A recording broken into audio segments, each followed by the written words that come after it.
Hi there, it is me again, just with a video update on how I'm going with my chronic diarrhea issue on the carnivore diet and what I'm doing to make a change there. So stay posted. Hi there, I'm Sue, if you haven't been here before. I talk about all sorts of things to do with health and the carnivore diet lots currently and what I'm doing to help to improve my health as time goes on. So I did a video the other day talking about my 30-year chronic diarrhea issue and how that came to a head about 9 days ago when something really embarrassing was like pretty much happened, and how traumatized I was. So if you haven't seen that video, I'll put a link below and you can go and have a look at that video. So today's video, I just wanted to talk a bit about some of my history that I missed out of that video the other day, just talking about diet and things that I've tried in the past and what I'm actually doing at the moment and how that's going. So I have pretty much been on every single diet you can possibly think of over the years. And as I think I said in my last video that a lot of the people around me think I'm mental because I just keep chopping and changing the way that I eat. But they didn't know why, because I don't talk about the diarrhea issue. So they just think I'm fickle or something. I don't know. I can see people's faces when I'm tell them that I'm not eating this or eating that, and they're like, so what are you eating? What are you eating now? So yeah, but that's all good.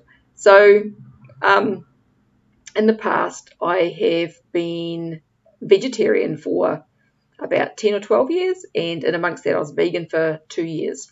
So when I spoke in my last video about how my health had really deteriorated in my late 20s, I was massively overweight, and that was when I really started having problems with diarrhea and anxiety and panic attacks and all of this stuff. And then I took my health into my own hands in my early 30s after quitting smoking, and lost 45 kilos over about 3 years.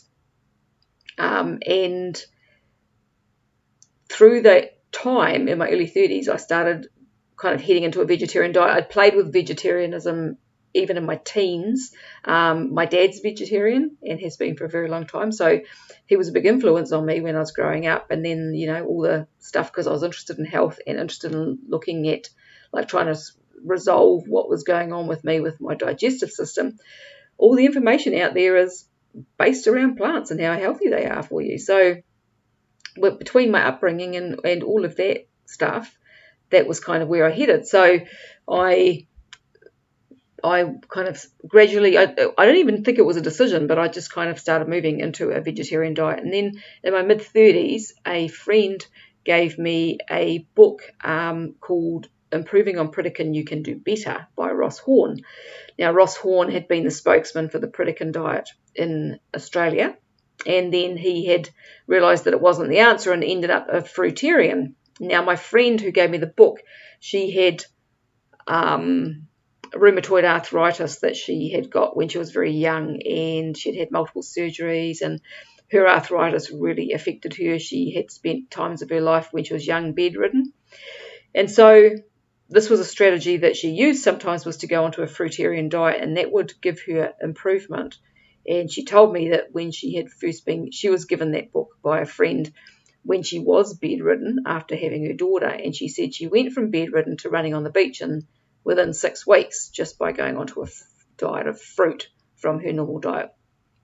So I was pretty impressed with that, and so I read the book, and it sounded all very feasible. And so I just immediately, I'm an all or nothing person, so that's me. So I just dove into this fruit diet, and I felt amazing to start with. And I now know that's probably because I was off foods that were giving me problems and not eating any vegetables. So that's probably why. And I also, it was like a really big detox, I guess. And I dropped 15 kilos in about 3 months. The 15 kilos that I dropped, I think, were probably mostly muscle, because I had prior been exercising like a mad woman and doing lots and lots of weight training. And then, yeah, I think I ended up with really skinny arms, and I was the smallest I'd ever been in my adult life. I was a size 8. I didn't realise that I was actually that little underneath all the body fat, but I was kind of a skinny fat. And so, yeah, I don't know that was really a good thing. So anyway, I wanted to add this in. Ross Horn died of bladder cancer. So when I found that out, that made me kind of rethink the whole fruitarian side of things. So yeah. But anyway, from there, I became vegan, and I was vegan for a couple of years, and my anxiety and my diarrhea kind of came back in quite a big way. It hadn't gone away completely, but it was a lot better. But it came back on my vegan diet, I think, between the diet and my lifestyle, because we moved to the Gold Coast and I had a fairly full-on stressful kind of job down there. And even though I was eating a pretty clean diet, I didn't eat a lot of, I've never eaten any of that fake meat stuff or anything like that in all the years that I was vegetarian or vegan. But when we lived on the Gold Coast, I would go down to the health shop and I'd buy nibbles, down there that weren't probably the best. Probably had a lot of seed oils and that sort of thing in them. So my health started to deteriorate a bit, and especially the anxiety and the diarrhea. So then I went back to being vegetarian, and I was vegetarian for quite a lot of years until we were living in New Zealand the last time, and I had been I'd been learning a lot about underactive thyroid, and had a couple of tests, but they only do TSH, and the tests came back kind of borderline normal. So as far as the doctor was concerned, that was all fine. But I knew that it wasn't, because I had quite a lot of the symptoms, and I was taking my basal temperature every morning, which was always very low.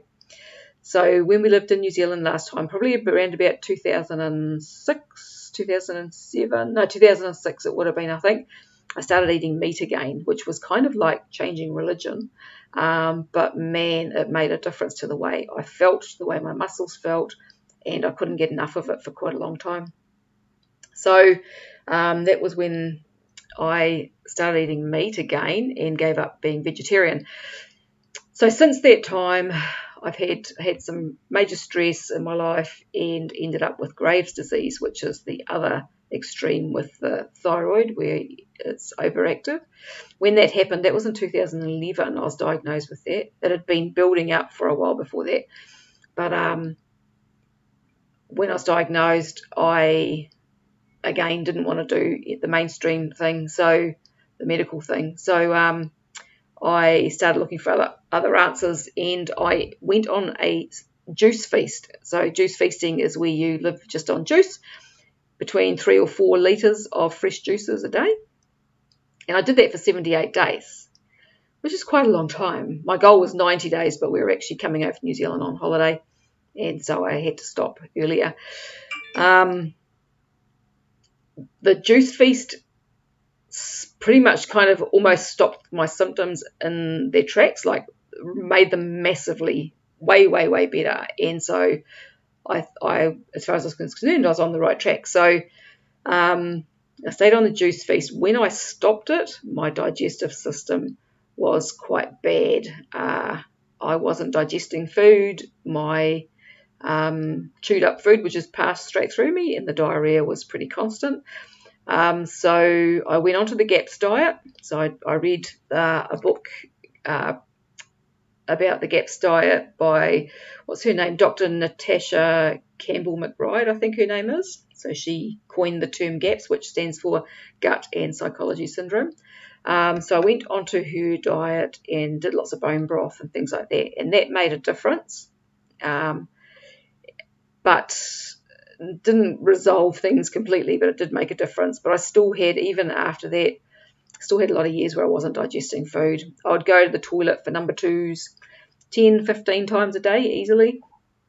sometimes a lot more, and I would often be passing just chewed up food that hadn't been digested at all.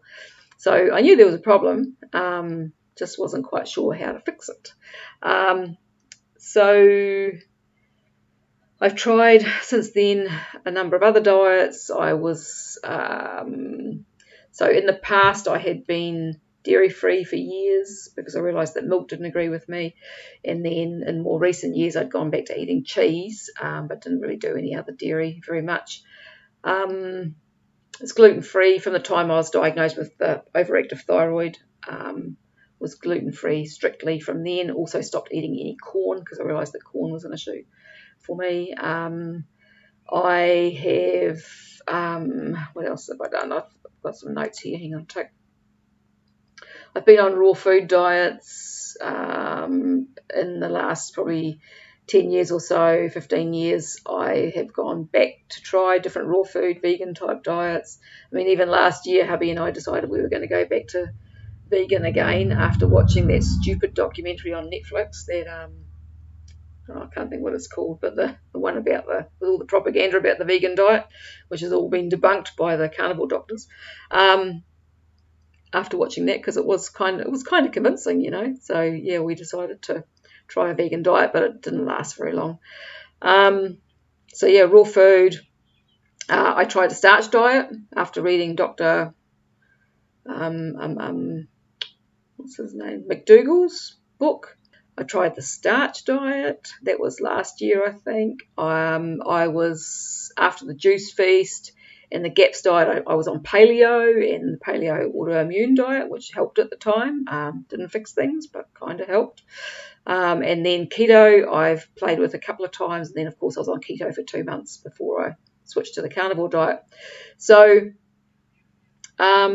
where I'm at now with this whole thing is that since my little disaster 9 or 10 days ago, which was just incredibly traumatic at the time, I'm over it now, but I was absolutely traumatized in that moment and for a couple of days after. It messed with my head lots. Since then, I've started taking milk thistle. So this is how, after listening to the fellow from the EO Nutrition YouTube channel, he was talking about bile acid malabsorption, and I'm picking that is an issue for me just from his description of how things usually play out. And so yeah, I decided to take milk thistle. So I ordered some, and I've been taking that now for a few days, 3 times a day. I'm also taking betaine HCl betaine, I think it's called, when I eat my meals. So that's just to help to be able to digest everything properly. And I am also now taking a homeopathic bowel nosode. So I have a friend who is a homeopath, and she had done a webinar on bowel nosodes, and she had taken a heap of screenshots, you know, taken notes and everything, and she kept saying to me, I must go through that stuff and work out which nosode you would need. And then after I told her what happened last week, she said, I'm going to get my act together and get this sorted for you. So she did, and she sent me through the description for the remedy that she thought was the best, and she was absolutely bang on.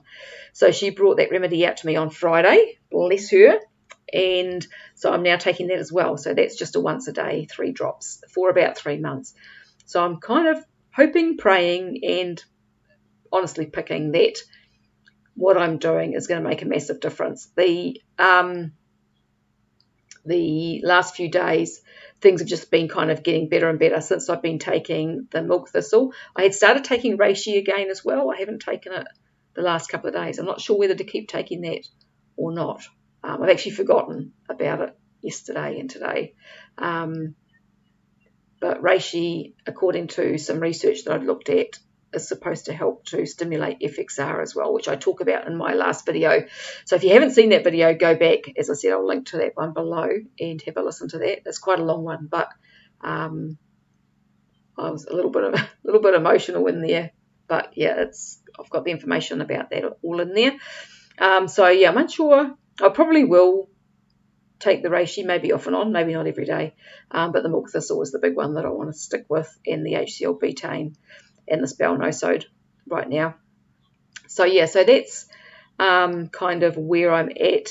I'm feeling pretty good. My bowel motions have been solid the last few days up until today. I had a bit of a stuff up last night, which was just dumb on my part. It was hubby's birthday on Friday, and so we had my son and his girl here last night for dinner, and I had 3 glasses of gin, and I haven't had gin for quite a long time, probably, I don't know, maybe a year.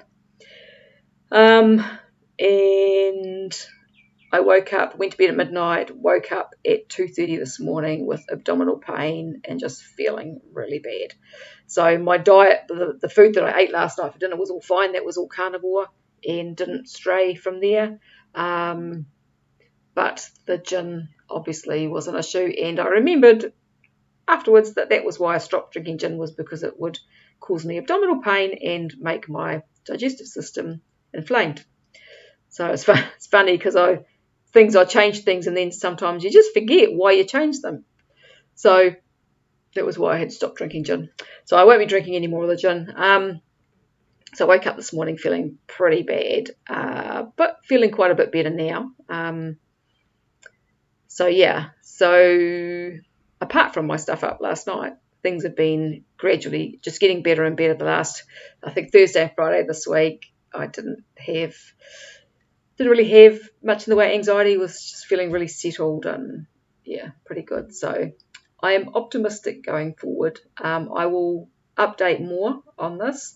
But yeah, I am pretty sure. I feel like I'm on the right track. I really feel like I'm on the right track because, as I said the other day, a whole bunch of other things are resolving, and it was just the chronic diarrhea issue and the anxiety that goes with that, because they are very much intertwined, linked together. That was really getting to me. So yeah, the other thing that I had been doing too was, I forgot, was having a bit of fibre.